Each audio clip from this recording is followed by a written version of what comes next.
Does anybody know what the Second Amendment says word for word? The Second Amendment states, a well-regulated militia being necessary to the security of a free state, the right of the people to keep and bear arms shall not be infringed. Because of my extensive research and proximity to the issue of handgun violence, I will be advocating for a new, tougher handgun law within the District of Columbia. I would like to remind everyone that handguns are the leading weapon of choice when it comes to homicide in the District of Columbia. In 2008, the Supreme Court of America struck down a 33-year-old handgun law in the district. Again, in 2010, the Supreme Court struck down a similar law in the city of Chicago. According to SCOTUS blog, both of these cases were decided by a 5-4 vote. Considering the above evidence, the district can right the wrong of the Supreme Court by implementing a brand new handgun control law that would constrict the scope of handgun freedom and would also put harsher penalties on those who choose to break this law in the District of Columbia. There is a need for the new handgun law in the District of Columbia, one that is multi-pronged and relevant for the District of Columbia. I would also like to show how this plan is advantageous and practical to the District of Columbia. As we all know, the District of Columbia has a handgun violence problem. I know that here in State College, Pennsylvania isn't exactly the best place to lobby for this new law. However, many in the audience can relate to the plight in D.C., having lived near violent urban areas. So I would like to reintroduce the problem of handgun violence to the entirety of my audience, and would like to focus on what I consider my hometown, the District of Columbia, and the scary statistics that are coming out of this city about handgun violence. After talking to Lieutenant Brule of the Metropolitan Police Department in the District of Columbia, I was informed that of the 143 homicides, 109 of them were caused by handguns in 2009. Over 75% of the people killed in my hometown were killed because of handguns. Because of this alarming statistic, I plan to advocate for a new, stricter handgun law in D.C. in an effort to keep D.C. a place where I would want my kids to grow up. I have done extensive research and have mapped out a new handgun law for the District of Columbia. My proposed law will be implemented in the District of Columbia for the sole purpose of saving lives. After reading the Firearms Control Regulation Act of 1975 and reading the Congressional Bill H.R. 6691, the bill replacing the Firearms Control Regulation Act, I have found a new law that takes the best of these and cuts the worst. My new handgun law will have three main components. First, my new law will recriminalize the possession of unregistered handguns. I know it might sound crazy, but Congressional Bill H.R. 6691 decriminalizes the possession of unregistered handguns. My new law makes possession a felony and places all offenders on a no-buy list, which prevents these citizens from ever buying guns again. Second, my new law will make registering a handgun in the District of Columbia much more expensive. According to the Metropolitan Police Department, the total cost of registering a handgun in the district is a mere $60. My new handgun law will increase this fee.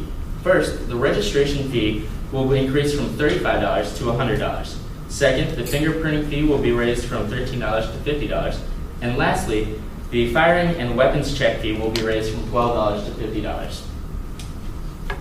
I understand that having a firearm is a constitutional freedom. However, like many other constitutional freedoms, I plan to heavily tax owning a handgun. These new fees will raise revenue for the District of Columbia and will also be more of a deterrent from people having multiple handguns. Finally, the new handgun law in the District of Columbia will place limits on the amount of ammunition a person can buy at one time. It will also increase the time between registering handguns. Currently, there is no limit on the amount of ammunition a person can purchase in the District of Columbia. My new handgun law will change this. First, the law will allow an individual to only buy 100 rounds of ammunition in one day. Because of this quota system, 700 rounds of ammunition is the max an individual can buy in a week. Secondly, the Metropolitan Police Department states that an individual must wait 30 days between registering handguns. My new handgun law proposes doubling this time limit to 60 days between registration. The new law doesn't infringe on the Second Amendment and only further protects citizens of the District of Columbia. However, if you're not sure about it, let me show you the advantages. I will also show you my opposition's argument. Over the last 7 years of the Firearms Control Regulation Act of 1975, the homicide rate within the District of Columbia has fell from 232 to 186, according to the Metropolitan Police Department. Many parts of my new law were similar to this bill, yet intensified. This is the reason I believe that this new law has the potential for drastically decreasing the rate of handgun violence in the District of Columbia. As you might have noted, the handgun law will increase the cost of ownership of handguns. The increase in cost of ownership in handguns will increase the funding to the Metropolitan Police Department. However, there are many detractors of this new bill, mainly the NRA, the National Rifle Association. The NRA is the same group that brought about overturns in the Washington and Chicago handgun laws, according to Adam Cohen's article in Time magazine, published 2010. These detractors have found previous gun laws too constrictive on the Second Amendment, according to Linda Greenhouse's article in the New York Times, also published in 2010. I, however, would like to counter with the fact that this new handgun law still upholds the Second Amendment and also provides further safety to the citizens in the District of Columbia. Detractors of this new law might bring up the argument that implementation of this new law would cost too much for the city and there would be no way the city could afford it. However, as you might recall earlier, this bill increases registration of the cost of handguns over 3 times. Others might say that the cost of registration will deter registration. However, the first prong of this bill will make carrying an unregistered handgun a felony. After hearing the specific points about my new handgun law, I hope that you all can see how easily this law can be implemented so it can start to take a positive effect. My hometown is facing an extremely dangerous problem with a 3-pronged law, a plan that is practical and advantageous. I believe that we can resolve this problem. There are so many problems in this world that we can't solve yet.